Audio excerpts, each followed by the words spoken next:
il est doux, il est qui. Même des gens me posent la question, même sur ses cheveux. Est-ce que ce sont ses vrais cheveux? Mais les Congolais, nous sommes graves, hein? Même les cheveux de quelqu'un, vous suivez. Elle est malienne, elle a aussi des origines libanaises. Donc c'est un mélange comme moi aussi.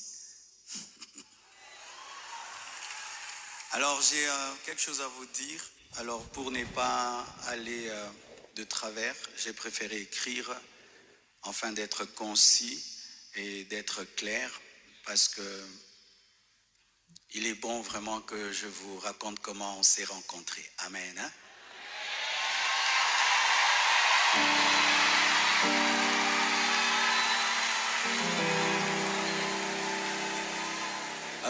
Est-ce qu'il y a quelqu'un qui parle en lingala? J'aimerais aussi que ceux qui parlent le lingala entendent. Qui interprète bien le lingala et qui est bien habillé?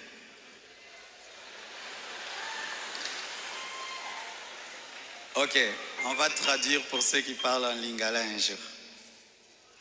Chers frères et sœurs, après le décès brusque de Maman Blanche, j'ai traversé l'une des saisons les plus sombres de ma vie. J'étais au bord de la dépression, même de l'AVC et même de la mort. Mais beaucoup ne s'en sont pas rendus compte, car je faisais l'effort de rester fort pour vous encourager et pour que l'Église ne devienne pas un lieu de deuil permanent. La solitude, les nombreux questionnements, la douleur de mes enfants, l'innocence de mon bébé, le poids du ministère, la gestion de mes affaires, de ma maison et même de moi-même, tout cela pesait terriblement sur mes épaules. Il m'arrivait de sécher mes larmes avant de prêcher et de pleurer dans mon bureau après avoir prêché.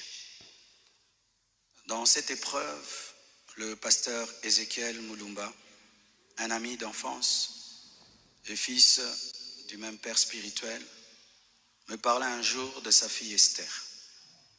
Mais je lui répondis que je n'avais ni la force ni la tête à cela. J'avais même demandé à Dieu le don du célibat dans l'espoir de ne plus jamais ressentir le besoin de me marier. Mais Dieu ne répondit pas à cette prière.